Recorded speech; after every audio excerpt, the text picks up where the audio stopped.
राज्यसभा की शक्तियाँ, तो पहली शक्ति मैंने पढ़ रखी थी विधायी शक्ति। विधायी शक्ति के संदर्भ में हमने बताया था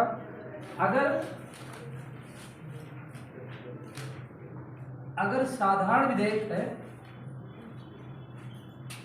तो क्या है, लोकसभा व राज्यसभा को समान शक्तियां प्राप्त है। ठीक है। अगर विधेयक धन विधेयक है, अगर विधेयक धन विधेयक है तब क्या बताया था इधर, तब लोकसभा को ज्यादा शक्ति है, लोकसभा को अधिक शक्ति व राज्यसभा को कम शक्ति प्राप्त है। समझिए इधर अगर विधेयक धन विधेयक है तो लोकसभा को अधिक पावर है और राज्यसभा को कम। इधर अगर साधारण विधेयक है तो दोनों, ठीक है। इधर मैंने इसके विषय में बताया धन विधेयक के बारे में पिछली क्लास में। मैंने कहा अगर विधेयक पेश किया जाएगा तो सबसे पहले कहाँ पेश होगा, लोकसभा।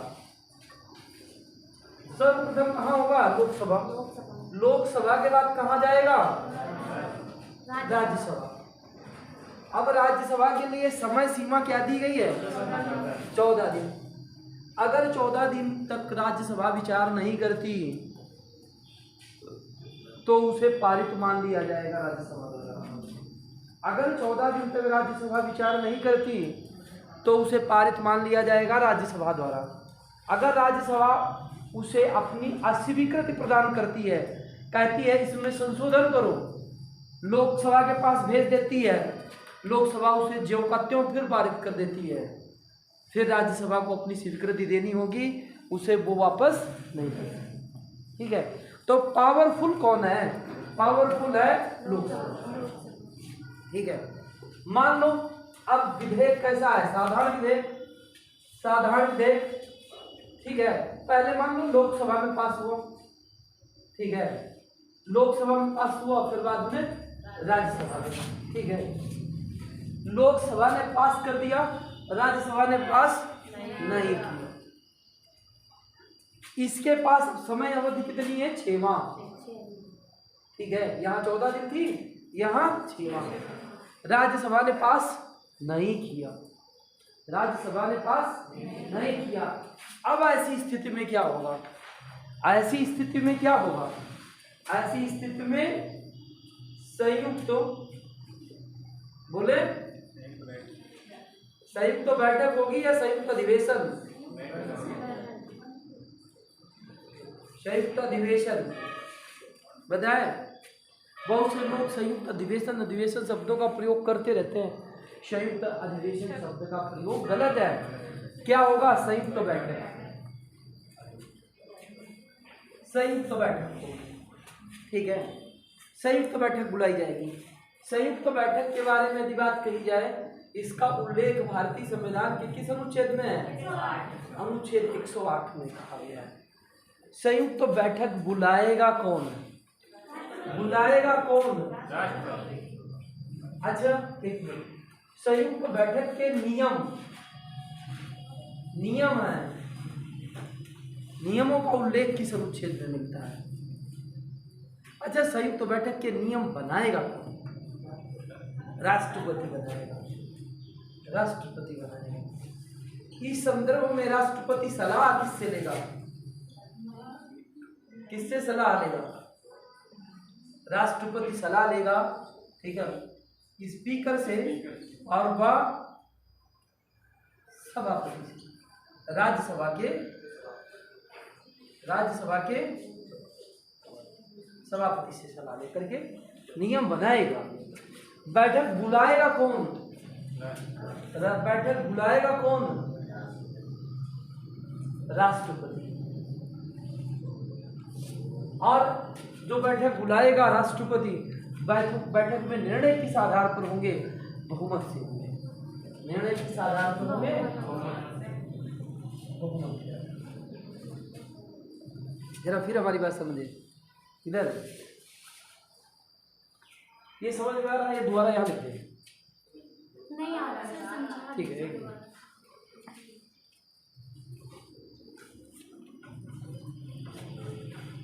ये समझ लीजिए, बहुत बार प्रश्न आता है इसी से।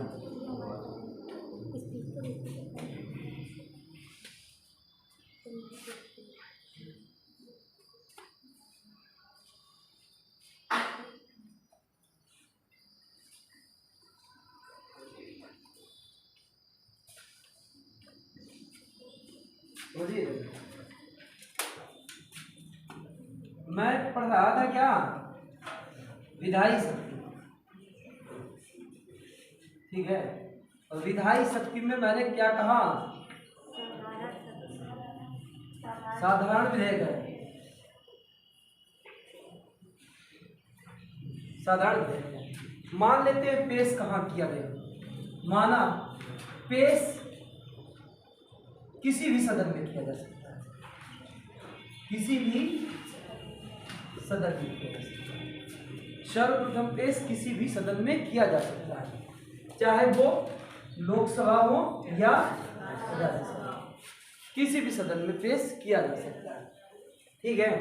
मान लो लोकसभा में पेश किया गया और फिर कहाँ गया? राज्यसभा में, और राज्यसभा ने उसे पारित नहीं किया, ठीक है। राज्यसभा के लिए समय सीमा क्या रहेगी? 6 माह। समय सीमा क्या रहेगी? 6 माह। इधर अब राज्यसभा ने जब पास नहीं किया तो ऐसी कंडीशन में कानून बनना है, तो ऐसी कंडीशन में संयुक्त बैठक का आयोजन होगा। क्या होगा? संयुक्त बैठक का आयोजन होगा। इसका उल्लेख भारतीय संविधान के अनुच्छेद नंबर 108 में, इसमें है 108 में। अब संयुक्त बैठक के संदर्भ में नियम, जैसे खेल हो रहा है तो नियम तो कोई बनाएगा, तो नियम कौन बनाएगा? नियम बनाएगा राष्ट्रपति। नियम कौन बनाएगा? राष्ट्रपति। राष्ट्रपति सलाह किससे लेगा? स्पीकर से, लोकसभा अध्यक्ष से, या और सभापति से, या नहीं दोनों से लेगा, सभापति से लेगा, ठीक है। स्पीकर मतलब लोकसभा अध्यक्ष,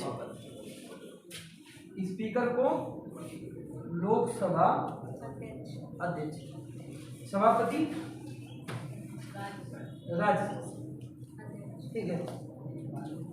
इनसे सलाह लेकर के नियम बनाएगा, ठीक है। ये बैठक बुलाएगा कौन? बैठक बुलाएगा कौन? राष्ट्रपति। दूसरी बात है इधर, बैठक की अध्यक्षता कौन करेगा? अध्यक्षता, अध्यक्षता कौन करेगा? हाँ, लोकसभा का अध्यक्ष, लोकसभा का अध्यक्ष करेगा अध्यक्षता। मान लो लोकसभा का अध्यक्ष कितने होते हैं? एक होता है। तबियत खराब हो गई उसकी, तबियत खराब हो गई, अरे मान लो बैठक आज है, कल है, आज तबियत खराब हो गई,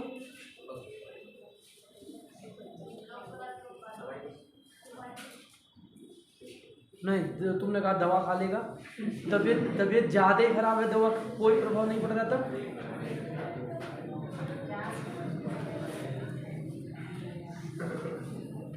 तबियत ज़्यादा खराब है, दवा का कोई प्रभाव नहीं। अभी तुम्हें लगता होगा हर समस्या का हल दवा है, ठीक है। समस्या ऐसी आ जाती है, डॉक्टर कहता भैया मेरे बस का नहीं है, ले जाओ इसे, घर में खिलाओ पिलाओगे जाकर के, जाने का समय आ गया। होता है ऐसा कि नहीं होता है? तो अगर लोकसभा अध्यक्ष मान लेते तबियत खराब हो गई, तो इसकी जगह कौन होगा? लोकसभा का डिप्टी स्पीकर, लोकसभा का उपाध्यक्ष। तब बैठक की अध्यक्षता कौन करेगा? लोकसभा का उपाध्यक्ष। अब अगर तुम्हें पूछा जाए इस बैठक में, देखिए अध्यक्षता का मतलब क्या, इधर एक उसकी बड़ी चेयर है अभी तुमने संसद भवन का देखा ना, अंदर का पूरा हॉल, एक स्पीकर के बैठने के लिए ऊपर चेयर है, समझ गए, इधर वहां पर स्पीकर महोदय बैठे हैं, ठीक है। मैंने कहा अब ये सदस्य लोग किसे संबोधित करेंगे, किसे करेंगे, ये प्रश्न आता है। संयुक्त बैठक में सदस्य किसे संबोधित करेंगे, किसे करेंगे, स्पीकर को। अगर तुमसे पूछा जाए अब तक कितनी बैठक हो चुकी हैं, कितनी बैठक हो चुकी हैं, 3 बैठकें हो चुकी हैं। अब तक कितनी बैठकें हो चुकी हैं, तो अब तक 3 बैठकें हो चुकी हैं। अगर तुमसे यही प्रश्न पूछा जाए तीनों बैठकों में, ठीक है, किसकी अध्यक्षता स्पीकर ने नहीं की, तो एक बैठक हुई है जब कानून बना है पोटा कानून, ठीक है, इसकी अध्यक्षता जो है लोकसभा के उपाध्यक्ष ने की, इसकी अध्यक्षता जो है लोकसभा के उपाध्यक्ष ने की, ठीक है, नोट कर लीजिए। दिख रहेगा क्या, नहीं दिख रहा,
सर नियम के नीचे क्या है? राष्ट्रपति। संयुक्त बैठक बुलाएगा कौन, राष्ट्रपति।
नोट कर लिया।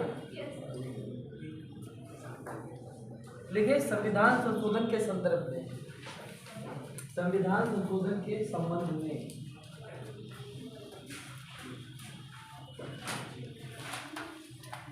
दूसरा पॉइंट लिखे संविधान संशोधन के संबंध में।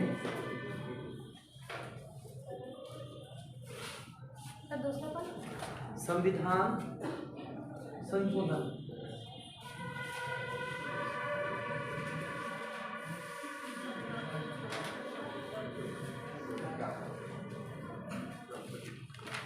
देखिए इधर संविधान संशोधन के संदर्भ में लोकसभा व राज्यसभा को समान शक्तियां प्राप्त हैं। संविधान संशोधन के संदर्भ में लोकसभा और राज्यसभा को समान शक्तियां प्राप्त हैं। और ये संशोधन बिल जो है किसी भी सदन में सर्वप्रथम प्रस्तुत किया जा सकता है। संशोधन जो बिल है वो सर्वप्रथम किसी भी सदन में प्रस्तुत किया जा सकता है। ठीक है,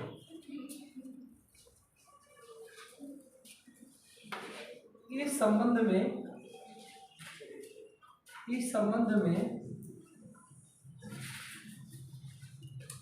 संयुक्त बैठक नहीं बुलाई जाती है। इस संबंध में संयुक्त बैठक बुलाई नहीं जाती है।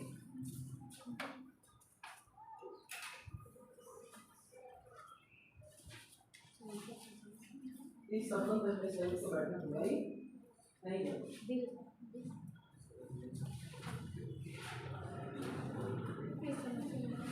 किसी भी सदन में सर्वप्रथम प्रस्तुत किया जा सकता है। सर ये नहीं समझ में आया। क्या पूछा? ये सर जो बिल के नीचे लाइन, ये लाइन इस संबंध में संयुक्त बैठक नहीं बुलाई जाती है। जो संयुक्त बैठक होती है ज्वाइंट सेशन नहीं बुलाई जाती है।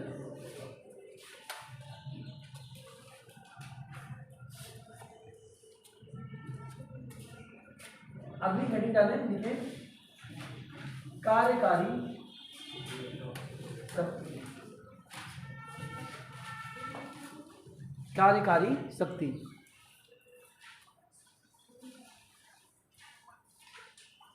कार्यकारी शक्ति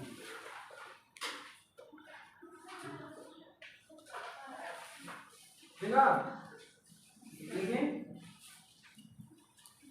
राज्यसभा के सदस्य भी मंत्रियों से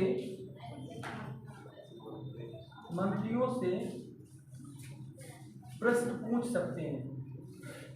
मंत्रियों से पूरक व अनुपूरक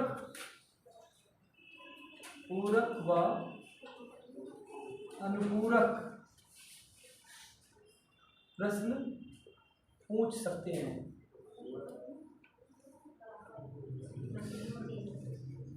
पूरक व अनुपूरक प्रश्न पूछ सकते हैं। जैसे इधर देखो, तुमने एक प्रश्न हमसे दिया, ठीक है, मैंने उसका उत्तर दिया, उससे संबंधित प्रश्न आया, फिर तुमने पूछा, एक नया प्रश्न है, उससे संबंधित तुमने प्रश्नों को क्या कहेंगे? पूरक प्रश्न। ठीक है, तारांकिक बोल करके, अतारांकिक लिख कर, तार नहीं, इधर तार लग रहा है तो शब्द का किस्म। ठीक है, इधर दूसरा देखिए राज्यसभा के सदस्य अविश्वास प्रस्ताव की प्रक्रिया में शामिल नहीं होते। राज्यसभा के जो सदस्य हैं वे अविश्वास प्रस्ताव की प्रक्रिया में शामिल नहीं होते।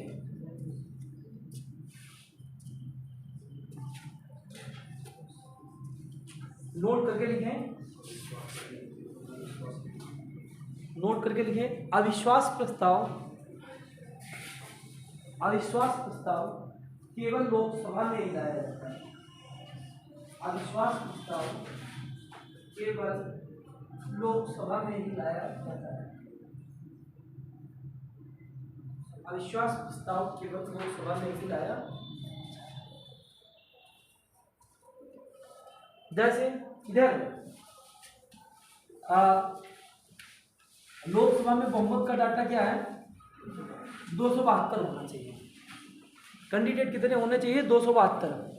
अगर 272 किसी पार्टी के पास या गठबंधन के पास सांसद हैं, ठीक है, तो वो पार्टी, वो सरकार जो है मेजोरिटी में है, अर्थात बहुमत में है, ठीक है। जैसे ही 272 का डाटा कुछ कम हुआ, ठीक है, तो अविश्वास प्रस्ताव विपक्ष के द्वारा लाया जाता है।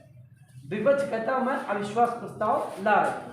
जैसे अभी तुमने देखा इमरान खान की सरकार के खिलाफ पाकिस्तान में आया था, ठीक है, इमरान खान की सरकार गिर गई, ठीक है। जैसे अभी तुमने देखा होगा कुछ समय पहले, ठीक है, आज जब महाराष्ट्र में चुनाव हुए तो देवेंद्र फडणवीस को फिर से प्रधानमंत्री बना दिया गया, ठीक है। फिर क्या हुआ? अविश्वास, उनको बहुमत सिद्ध करना हुआ, वो बहुमत सिद्ध नहीं कर पाए, चले गए। फिर कौन आता है? ठीक है, उद्धव ठाकरे। उद्धव ठाकरे की सरकार गिर गई, फिर एकनाथ शिंदे, ठीक है। ये जितने भी सरकारें हैं उन्हें अपने साथ क्या रखना पड़ता है? क्या रखना पड़ता है? नहीं, विश्वास रखना पड़ता है। विश्वास प्रस्ताव सरकार अपने साथ रखती है, विश्वास अपने साथ रखती है, क्योंकि हम मेजोरिटी में हैं, ठीक है। अविश्वास प्रस्ताव किसके साथ कौन पेश करता है? विपक्ष। विपक्ष कहता है आप बहुमत में नहीं है, और जैसे विपक्ष ने पेश किया उस पर मतदान हुआ, और मतदान हुआ 272 प्लस हो गया, तो सरकार क्या है? बहुमत में, ठीक है। अगर 272 प्लस नहीं हुआ तो सरकार क्या हो गई? ये अपनी लोकसभा की कहानी बता रहा है, ठीक है। वहां का ये जादुई आंकड़ा जो है 272 प्लस, आधे से अधिक, ठीक है। अब बात कर लेते हैं लोकसभा के विषय में। हेडिंग डाल लें लोकसभा।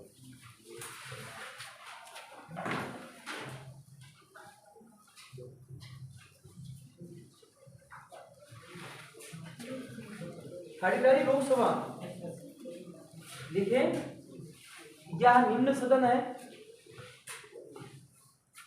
यह निम्न सदन है, क्योंकि आप पहले ही बता चुके हो उच्च सदन कौन है? राज्यसभा।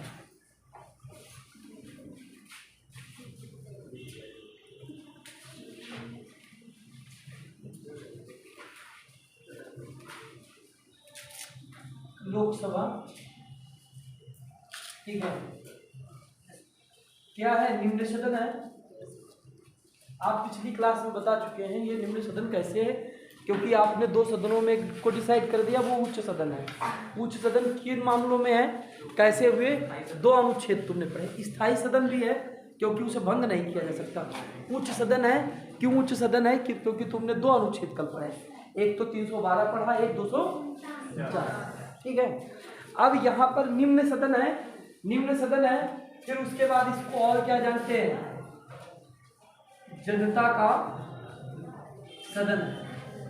इसे जनता का सदन क्यों कहते हैं? यहाँ पर जनता द्वारा चुने गए प्रतिनिधि भाग लेते हैं, ठीक है, अधिकांश प्रतिनिधि, ठीक है, जनता द्वारा चुने गए, क्योंकि 2 मनोनीत भी होते हैं। अभी चर्चा करेंगे, ठीक है, अभी समय नहीं है, वो ऊपर भी चर्चा करेंगे, ठीक है। यहाँ पर क्या है? जनता के द्वारा चुने गए प्रतिनिधि, जनता द्वारा प्रत्यक्ष रूप से चुने गए प्रतिनिधि यहाँ पर जो है भाग लेते हैं, इसलिए इसे जनता का सदन कहते हैं। हमारे देश में लोकतंत्र है तो समस्त अधिकार किसके पास है? जनता के पास है, तो इसलिए इसे शक्तिशाली बनाया गया। इसे क्या कहते हैं? शक्तिशाली सदन। इसे क्या कहते हैं? शक्तिशाली सदन कहते हैं। ये सदन कैसा है? ये शक्तिशाली सदन, ठीक है। आप समझिएगा, लोकसभा, जो लोकसभा है, इधर लोकसभा में अधिकतम सदस्य कितने होंगे? अधिकतम सदस्य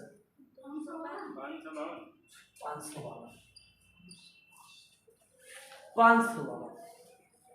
इधर 552 में 550 प्लस 2, दो, ये दो कौन होंगे? ये दो मनोनीत होंगे, नॉमिनेट होंगे, और ये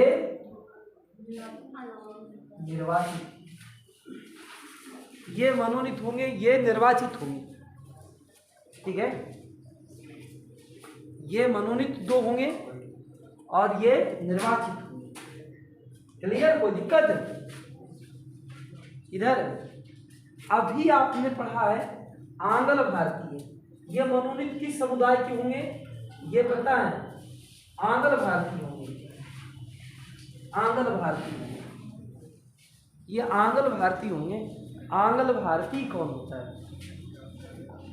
क्या होता है आंग्ल भारतीय? आंग्ल भारतीय बताए? आंग्ल भारतीय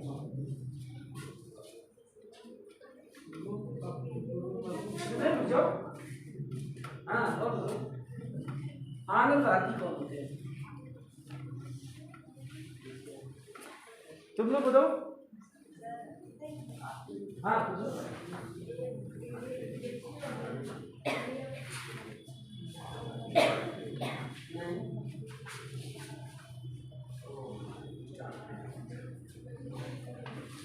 आंग्ल भारतीय कौन होगा बताइए। इधर तुमसे पूछा जाए, जैसे तुम्हें अभी पढ़ा रहे, अगर मैंने पूछता तुम भी नहीं पूछते आंग्ल भारतीय क्या होता है? जो विदेश से आए हुआ व्यक्ति भारत में बस जाए, नागरिकता ले ले, तो उसे आंग्ल भारतीय कहेंगे। तो बिल्कुल गलत, हो तो भारतीय हो जाएगा। अच्छा एक बात बताओ, इधर 1 मिनट पहले इनकी बात सुनिए। इधर जैसे कोई विदेशी आया हमारे यहाँ रहा, उसने नागरिकता ले ली, तो भारतीय हो गया। वो तो अपने नाम के साथ भारतीय लिखिएगा, कहेगा हम तो भारतीय हो गए।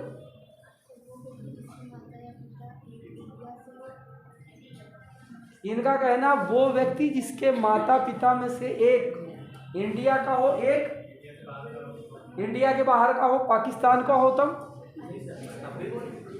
तुमने इंडिया से बाहर की बात कही, तो इंडिया से बाहर पाकिस्तान में तो हुआ। इनका कहना है माता या पिता, इधर समझो, इधर माता या पिता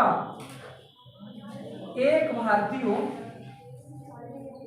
इधर एक भारतीय हो, और जो एक है इसमें से वो भारत के बाहर का हो, भारत के बाहर का हो। इधर भारत के बाहर का मतलब क्या? पाकिस्तान का हो, पाकिस्तान का हो, क्या उसे आंग्ल भारतीय कहेंगे? नहीं, हमारी बात समझिए आप। जैसे मान लो पुरुष पिता भारत का है, माता पाकिस्तान की है, संतान को आंग्ल भारतीय कहेंगे? नहीं। हाँ बताएं, कोई बताओ, क्या नाम है तुम्हारा? क्षितिज गुप्ता। हाँ बताओ। जहाँ मतलब संतान उत्पन्न हुई उसके अनुसार, संतान उत्पन्न हुई हो उसके अनुसार। जैसे नौकरी लगी तुम्हारी भारत में, तुम्हें बढ़िया सा जो है राजदूत बना के भेज दिया गया नीदरलैंड, तो वहाँ जो तुम्हारे बच्चे हुए तो वो क्या वही नीदरलैंड के हो जाएंगे? नहीं, शांत हो जाओ। वो हंसने की जब आवश्यकता हो तब हंसो, और बिना आवश्यकता हंसोगे तो फिर लोग क्या समझेंगे? आप समझदार हो थोड़ा, सीखने तो आए। बिल्कुल बात सही। हम तो इसीलिए लिख रहे हैं तुम्हें और समझ में आए। जैसे इन्होंने कहा, मैंने और बताया। अभी उत्तर देने के लिए वो तो बैठे हैं, अभी तुरंत दे देंगे। समाप्त कहानी थी।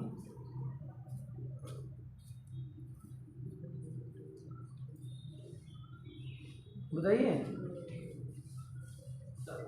हाँ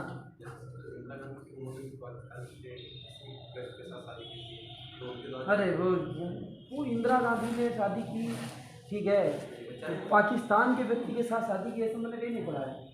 ठीक है, अच्छा, इंदिरा गांधी यहाँ की, पाकिस्तान के व्यक्ति वहाँ का, शादी हुई और जो है शादी होकर के उत्पन्न संतानों को मंगल भारती कहते हैं।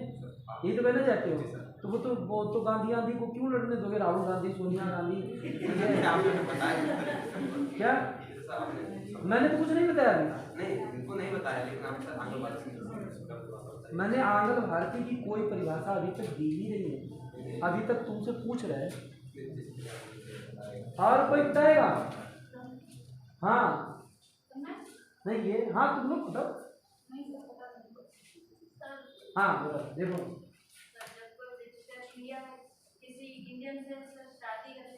अब ब्रिटिशर महिला है, इंग्लैंड की रहने वाली है, वो भारत के किसी पुरुष के साथ शादी करती है तो उसकी संतान को आंगल भारती कहेंगे क्या? कोई ब्रिटिश आदमी है, इंडिया की महिला के साथ शादी करता है, उसकी संतान को आंगल भारती कहेंगे। हाँ बात तो सही है, और थोड़ा सा अंतर है, थोड़ा सा अंतर है। इधर देखो ना, इधर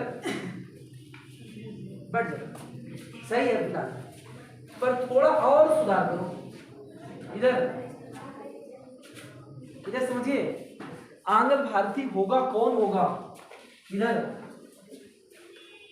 भारतीय महिला हो और यूरोपीय पुरुष हो, बिल्कुल सही है। अब पुरुष कौन सा हो?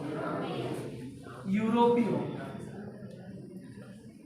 आज तुमने जो ब्रिटिशर शब्द यूज किया वो नहीं सही, पूरा यूरोप यूज कर देना है। यूरोप के किसी देश का पुरुष हो और इनकी जो संतान होगी उसे हम क्या कहेंगे? आंगल भारती।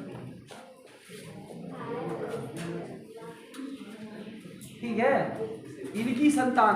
अगर तुम यहीं पर, इधर देखो, इधर अगर तुम यहीं पर कह दो महिला भारत की और पुरुष पाकिस्तान, एशिया का कह दिया, अफ्रीका का कह दिया, ऑस्ट्रेलिया का कह दिया, ठीक है, उत्तरी अमेरिका, दक्षिणी अमेरिका, उसे आंगल भारती है।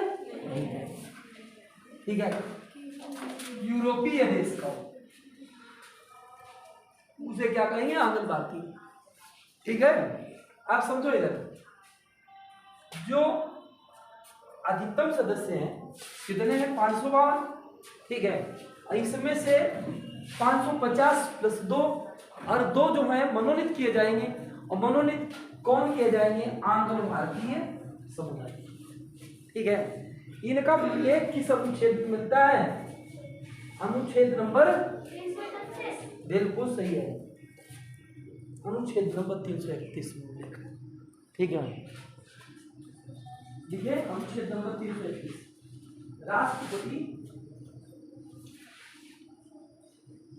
राष्ट्रपति की नजरों में यदि राष्ट्रपति की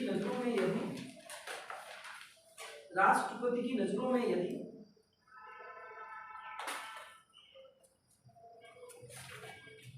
लोकसभा में, राष्ट्रपति की नजरों में यदि लोकसभा में आंगल भारतीय समुदाय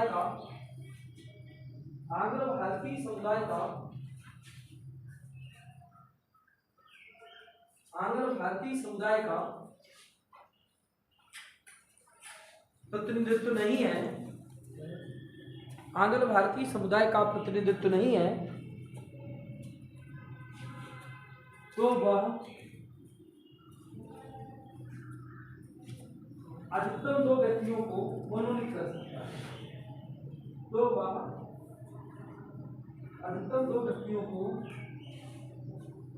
कर सकता है।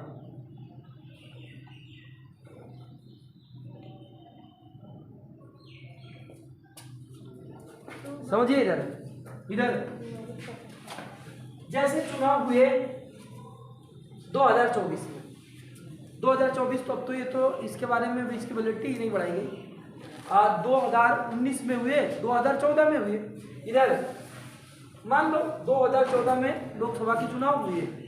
ठीक है, राष्ट्रपति ने देखा कि आंगल भारतीय समुदाय से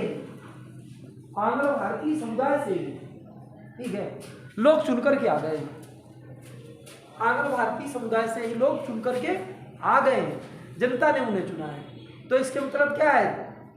लोकसभा में उनका प्रतिनिधित्व है तो ऐसी स्थिति में राष्ट्रपति मनोनीत नहीं करेगा। अगर राष्ट्रपति देखे बिल्कुल उसमें आंध्र भारती एक भी नहीं है तो राष्ट्रपति क्या करेगा, तो अधिकतम 2 लोगों को मनोनीत कर सकता है।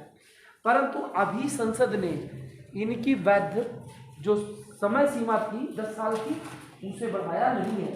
अब ये जो है मनोनीत नहीं किए जाएंगे, ठीक है। परंतु इनकी अधिकतम संख्या क्या होगी, इसको भी अभी संसद ने कोई संशोधित नहीं किया है। अगर एग्जाम में पूछे इस समय अधिकतम संख्या कितनी है तो 552, क्योंकि संविधान संशोधन द्वारा इसकी संख्या में कोई परिवर्तन नहीं किया गया, ठीक है। कोई दिक्कत है? अब देखो ये तो मैंने बता दिया मनोनीत हो गए किसके द्वारा, राष्ट्रपति के द्वारा। इधर ये जो है इनका चुनाव होगा, क्या होगा, निर्वाचन होगा। निर्वाचन कराएगा कौन, चुनाव कौन कराएगा, चुनाव आयोग। कौन कराएगा, चुनाव आयोग कराएगा। अरे चुनाव आयोग कराएगा, किस अनुच्छेद में ऐसा लिखा हुआ है, ऐसा किस अनुच्छेद में लिखा है कि चुनाव आयोग चुनाव कराएगा?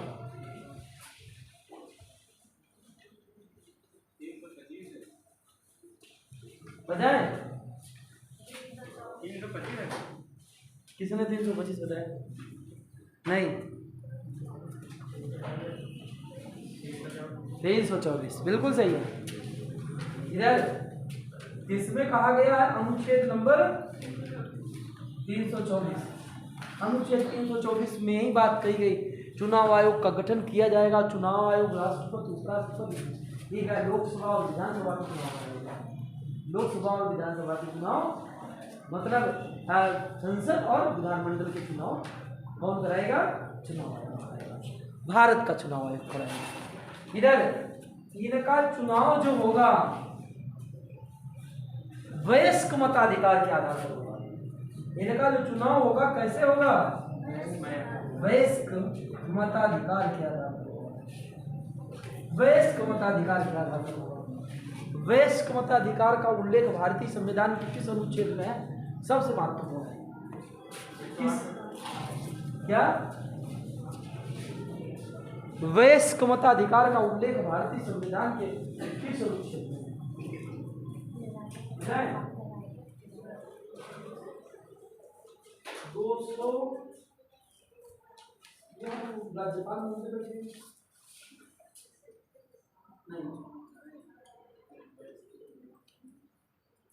बताओ, 326 बिल्कुल सही है, अनुच्छेद नंबर 326, अनुच्छेद नंबर 326 वयस्क मताधिकार। Very good. क्या नाम है, क्या, विपिनेश, बहुत बढ़िया। वयस्क मताधिकार, वयस्क मतलब जिसकी 18 साल से उम्र है अधिक, वो क्या करेगा, ठीक है। तो राष्ट्रपति वो सॉरी लोकसभा के सदस्यों का निर्वाचन जो होगा तो वो वयस्क मताधिकार के आधार पर होगा। इधर कैसा होगा, और गुप्त निर्वाचन,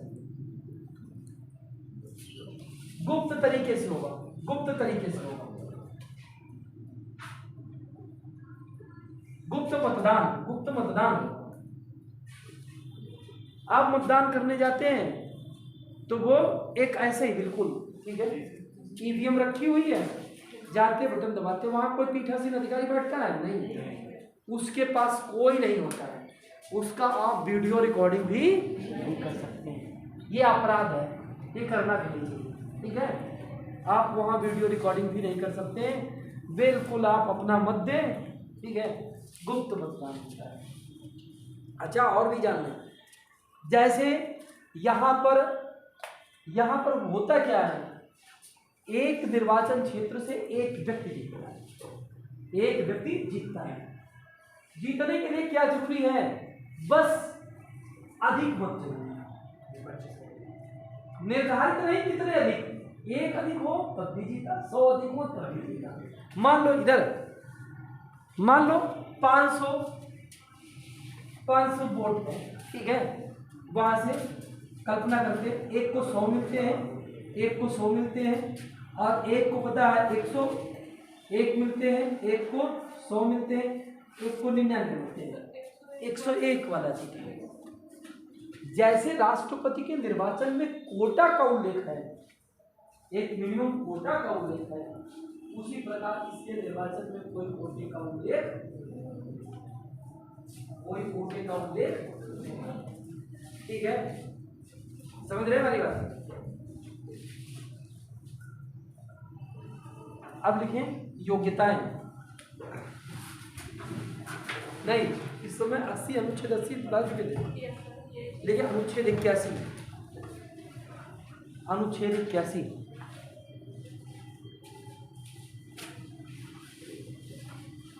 देखिए लोकसभा के गठन का वर्णन किया गया है।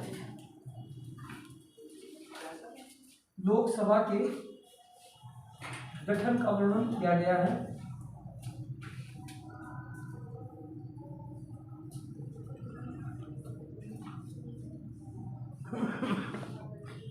लोकसभा के गठन का वर्णन किया गया है।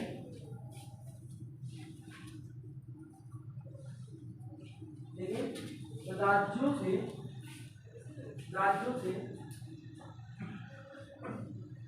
530 सदस्य चुने जाएंगे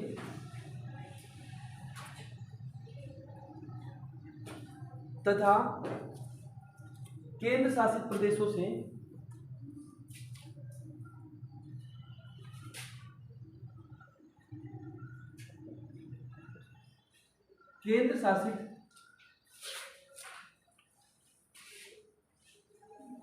से कितने 20 और मनोनीत 2। ठीक है, टोटल कितना हो गया 552। लिखे योग्यताएं।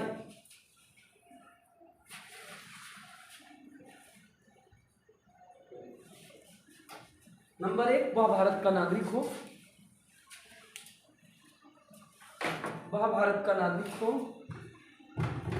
उसकी उम्र क्या 25 वर्ष से कम ना हो, इसकी उम्र 25 वर्ष से कम ना हो,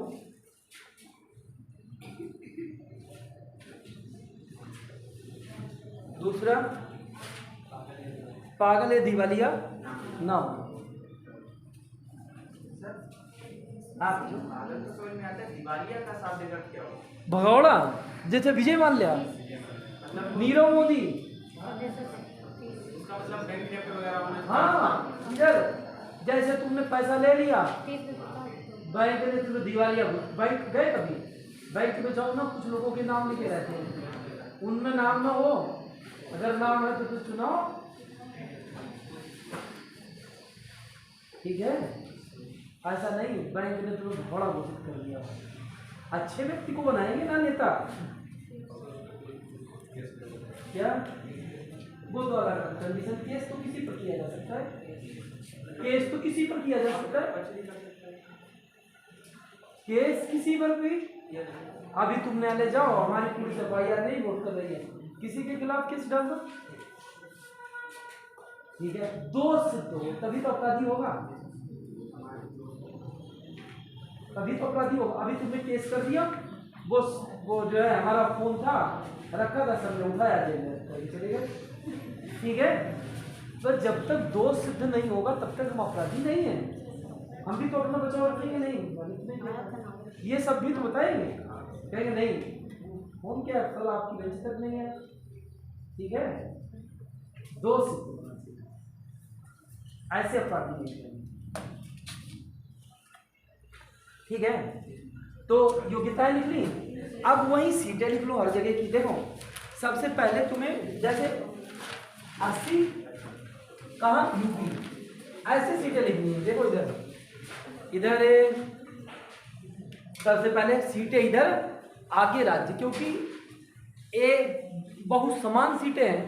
ठीक है, देखिए पहले उत्तर प्रदेश, नहीं सबसे पहले लिखे 80 उत्तर प्रदेश, फिर 48 महाराष्ट्र। देखिए 48 महाराष्ट्र, 42 पश्चिम बंगाल, 42 पश्चिम बंगाल, 40 बिहार, 39 तमिलनाडु, 39 तमिलनाडु, 29 मध्य प्रदेश, 28 कर्नाटका, 26 गुजरात,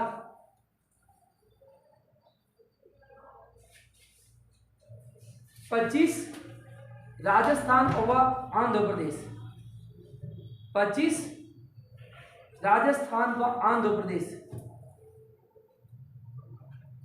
21 ओडिशा,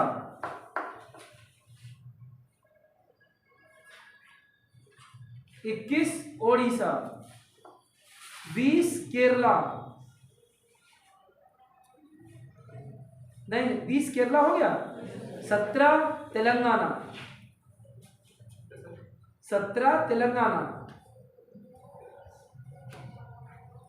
14 असम और झारखंड, 14 असम और झारखंड, 13 पंजाब, 11 छत्तीसगढ़, 10 हरियाणा, 6 जम्मू कश्मीर, देखा, 5 उत्तराखंड, 4 हिमाचल प्रदेश,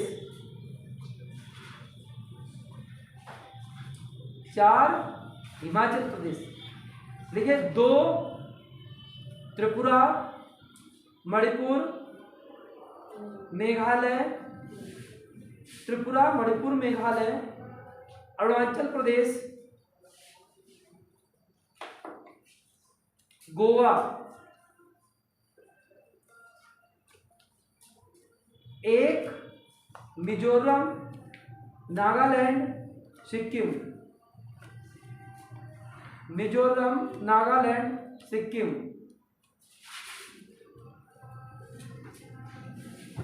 संघ शासित क्षेत्रों में लिख लें, संघ शासित क्षेत्रों में लिखें, दिल्ली में 7,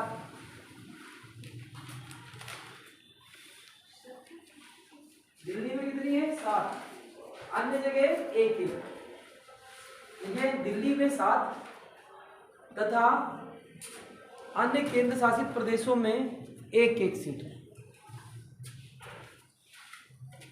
अन्य केंद्र शासित प्रदेशों में 1-1 सीट है।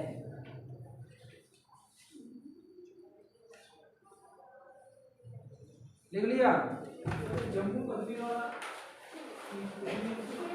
अब जम्मू कश्मीर में अब तो जम्मू कश्मीर राज्य पुनर्गठन अधिनियम आया 2019 के तहत।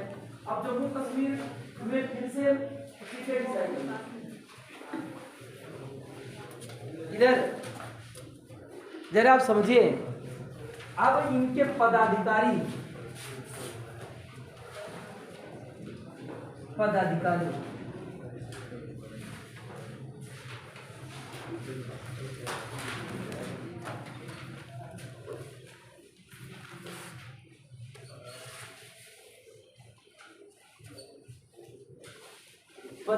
हेडिंग डालें, ठीक है। और सबसे पहले क्या पढ़ेंगे, लोकसभा अध्यक्ष। अच्छा, तुम्हें आंध्र भारतीय इतिहास की क्लास चलती होगी, इतिहास हिस्ट्री, इतिहास की क्लास, हिस्ट्री की क्लास हुई। इतिहास की क्लास में कांग्रेस पढ़ाया गया, भारतीय राष्ट्रीय कांग्रेस चल रहा, उसमें आता है पहला भारतीय राष्ट्रीय कांग्रेस का पहला अध्यक्ष कौन था? क्या?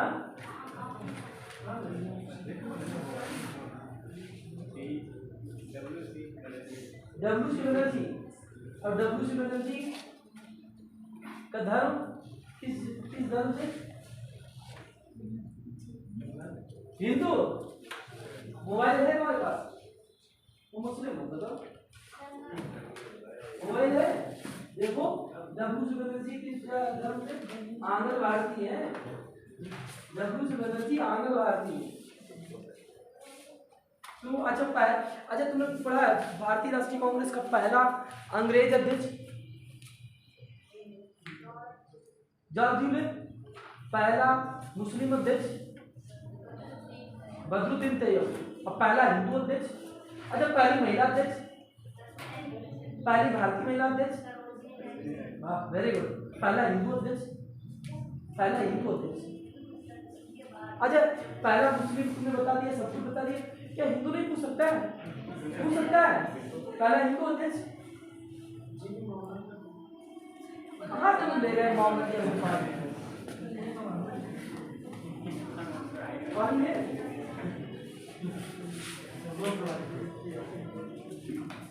पहला हिंदू अध्यक्ष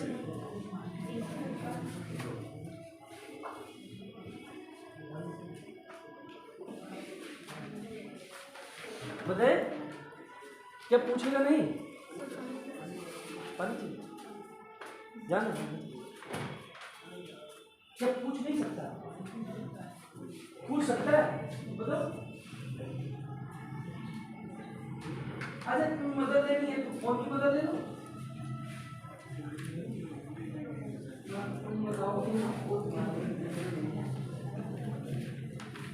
मत ले सकते हो, हेल्प ले सकते हो।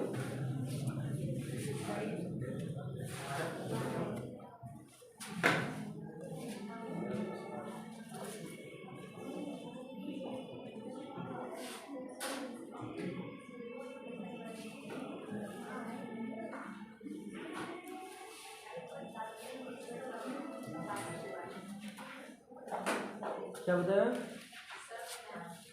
हाँ जाने वाले बताओ कहाँ कितने जाते हो? व्योमेश चंद्र बनर्जी।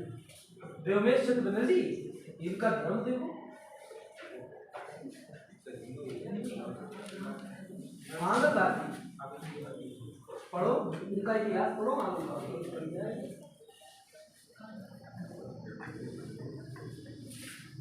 तो फोन का भी नहीं प्रयोग करते हो। फोन भी नहीं जवाब दे रहा है।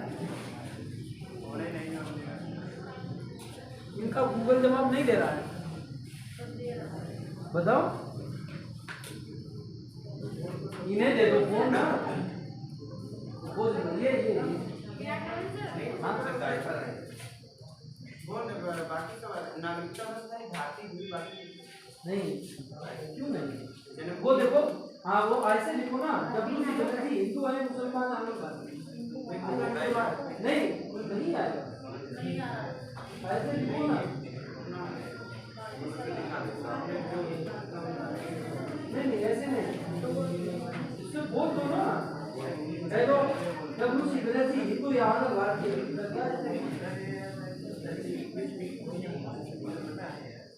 अरे नहीं कहते कोई बना ही नहीं अभी तक हिंदू। ये देखो राहुल गांधी हिंदू नहीं है क्या?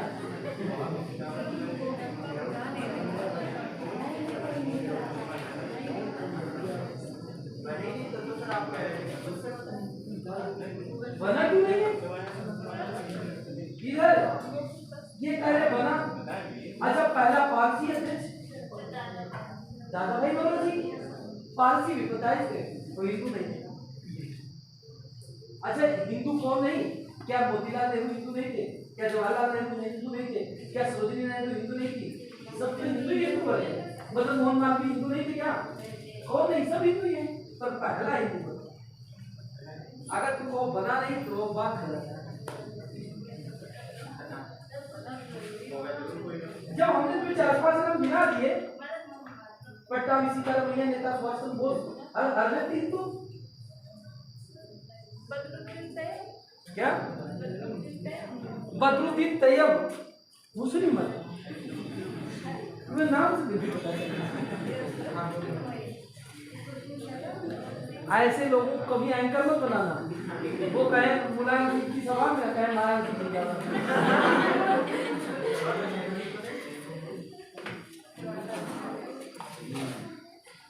नहीं, जवाहरलाल नेहरू नहीं, नहीं।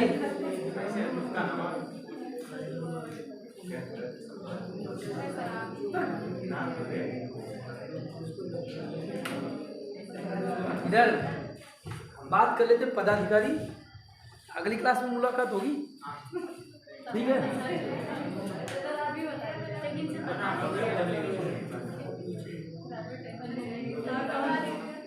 मैंने ये प्रश्न जो है वो नहीं यूट्यूब पे व्यक्ति पढ़ाते रहते, आज हम भी वही लाइन है हमारी, तो मैंने एक से पूछ दिया, बड़ा योग्य व्यक्ति था, मैंने पूछ दिया। अब उसके पास वो लोग जो पढ़ाते हैं ना वो क्या नकल करते हैं, किताब रखी रहती है इधर, उन्होंने क्या किया साइड में चले गए, किताब खूब पढ़ते हैं, ठीक है। फिर बताया इधर, बताया नहीं बताया, नहीं पता हो जाने के बाद फिर क्या बताते हैं फिर। मैंने कहा क्या प्रश्न अच्छा नहीं है, तो प्रश्न तो बहुत अच्छा है पर पता नहीं मुझे। अगले दिन उन्होंने फिर बताने का प्रयास किया, ठीक है, फिर बताया अगले दिन। हम तुम्हें भी ऑर्डर दे रहे हैं, अब ये क्वेश्चन बता भारतीय राष्ट्रीय कांग्रेस का पहला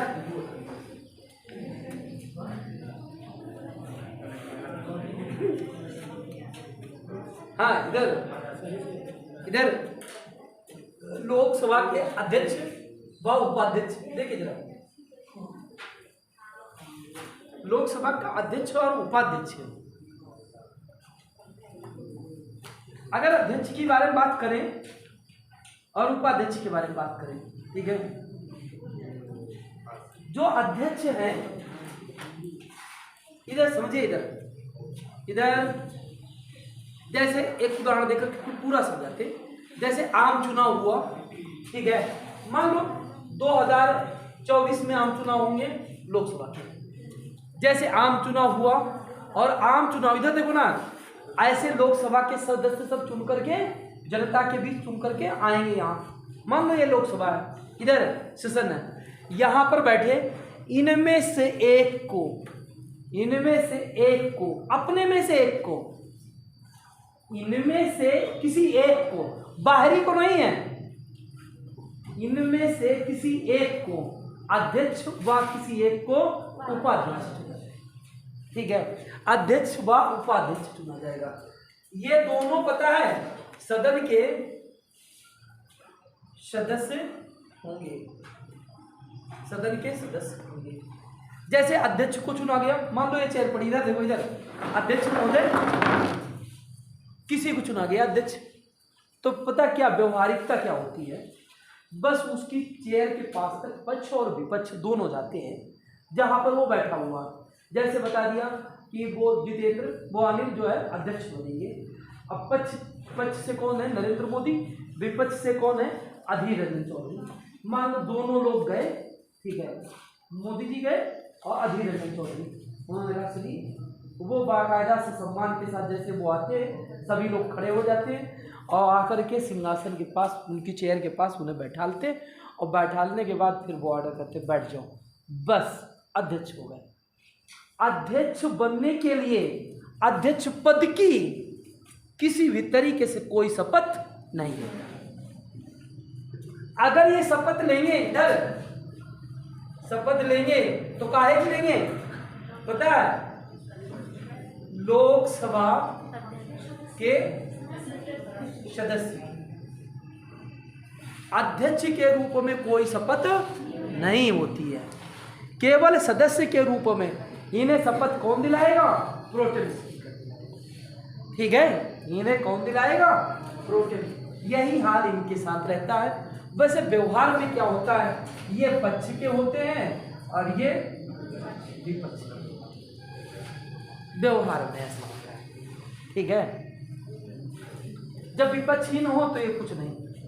इधर हमने तुम्हें इनके बारे में सब कुछ, सभी के बारे में बताया, तुलनात्मक शक्तियों की तुलना भी कर दी। अब चर्चा करते हैं सुप्रीम कोर्ट की।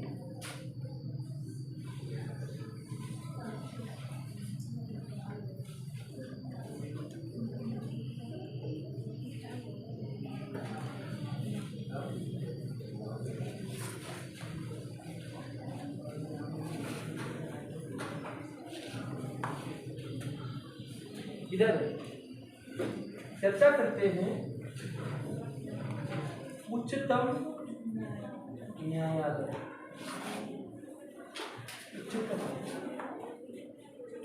सर्वोच्च न्यायालय या सुप्रीम? सर्वोच्च न्यायालय या इधर। अच्छा, तुमने रेगुलेटिंग एक्ट पढ़ा है? रेगुलेटिंग एक्ट 1773 का रेगुलेटिंग एक्ट। 1773 का रेगुलेटिंग एक्ट क्या कहता है कि 1773 का रेगुलेटिंग एक्ट के तहत एक उच्चतम न्यायालय की स्थापना हुई थी। कहाँ? कलकत्ता में। कब?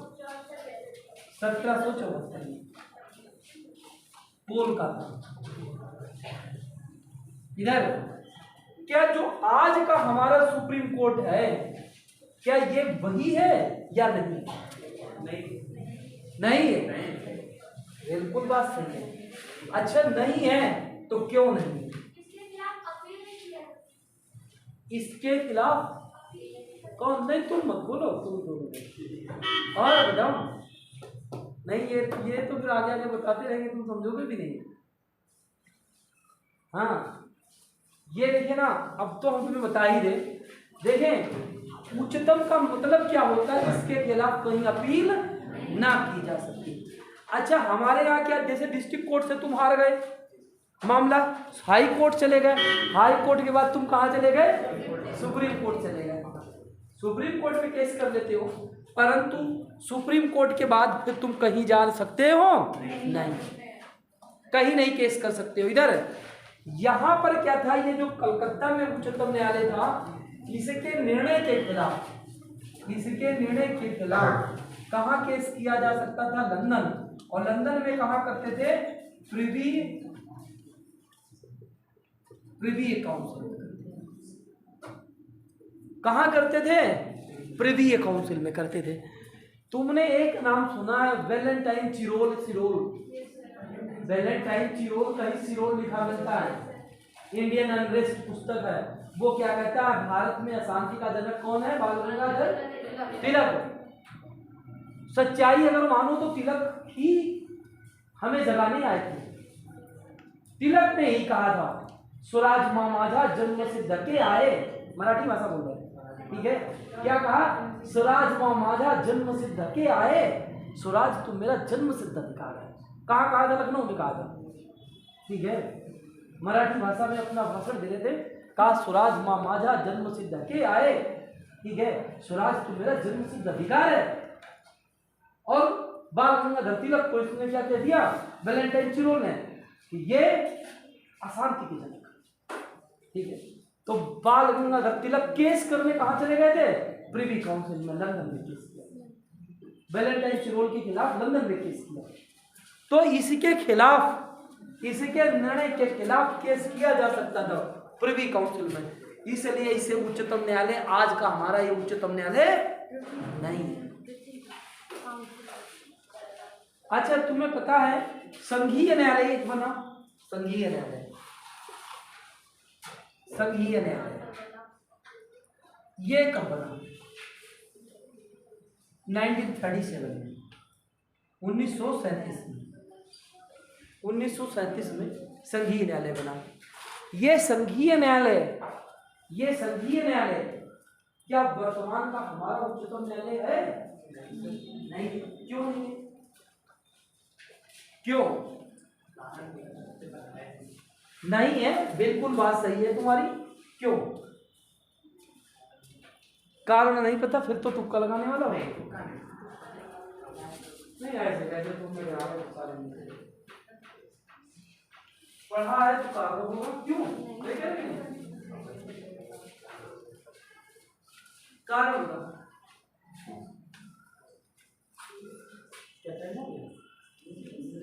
हमें लगा तुम बता रहे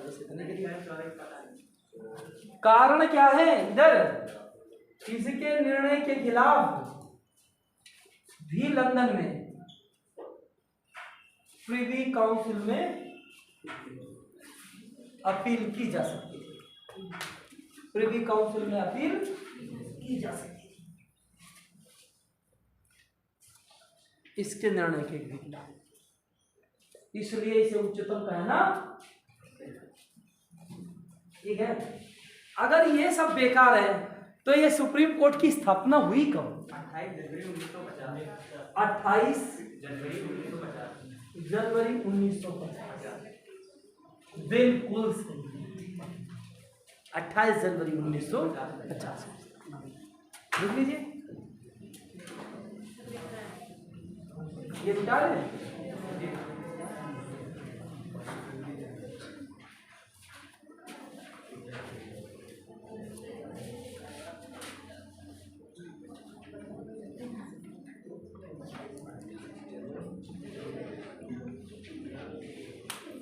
नहीं बात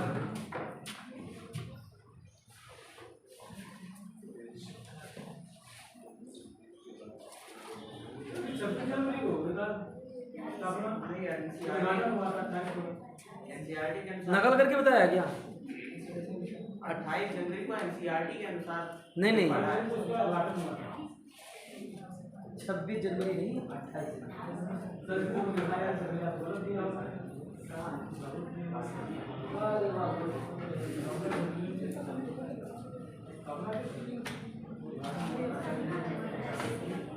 नहीं, वो 28 जनवरी 1950। ठीक है, इधर अब जरा समझिए। अब इसमें न्यायाधीश कितने होंगे? सर मुख्य न्यायाधीश एक और न्यायाधीश 33 न्यायाधीश होता है और एक मुख्य न्यायाधीश होता है। एक मुख्य न्यायाधीश। समझिए, ये जब बनकर के तैयार हुआ था तो न्यायाधीश थे 1 + 7 बराबर 8। ठीक है, इसके अनुच्छेद नंबर 124 में कहा गया न्यायाधीश कितने होंगे? 1 + 7, एक चीफ जस्टिस तथा अन्य 7 अन्य न्यायाधीश। इधर न्यायाधीशों अनुच्छेद नंबर 124 की बात करते हैं। अब वर्तमान समय में यदि देखा जाए, वर्तमान समय में 1 + 33 बराबर 34। ठीक है, इधर इन न्यायाधीशों की संख्या में वृद्धि कौन करता है? ये प्रश्न है, बताइए। इन न्यायाधीशों की हाँ, सर राष्ट्रपति मुख्य न्यायाधीश से सर सलाह लेकर कर सकते हैं। देखें इधर, सर्वोच्च न्यायालय में न्यायाधीशों की संख्या में वृद्धि कौन करता है? इधर नंबर 1 राष्ट्रपति, नंबर बी संसद, और नंबर सी, ठीक है, राज्यपाल, और नंबर डी इनमें से कोई नहीं। लो लिख दिया, कोई नहीं, नन ऑफ दिस। बताइए, इनमें से कोई नहीं, बताइए इधर।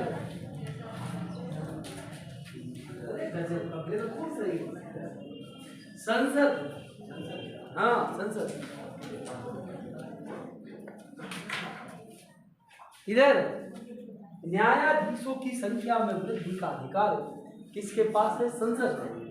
ठीक है, इधर ये नोट कर लें, ये बड़ा बहुत महत्वपूर्ण है।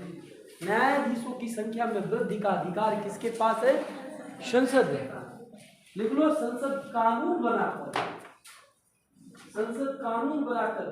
न्यायाधीशों की संख्या में वृद्धि करती है। संसद कानून बनाकर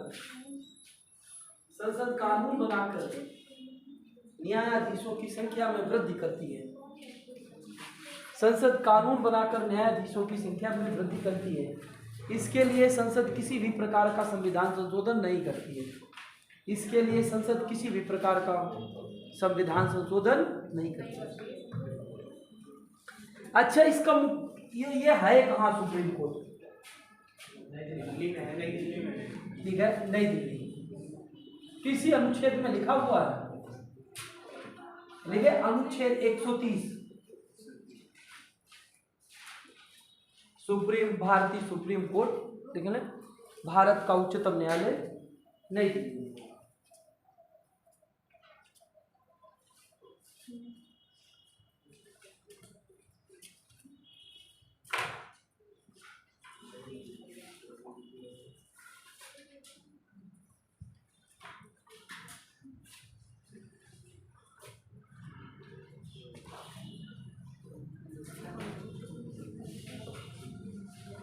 ठीक है।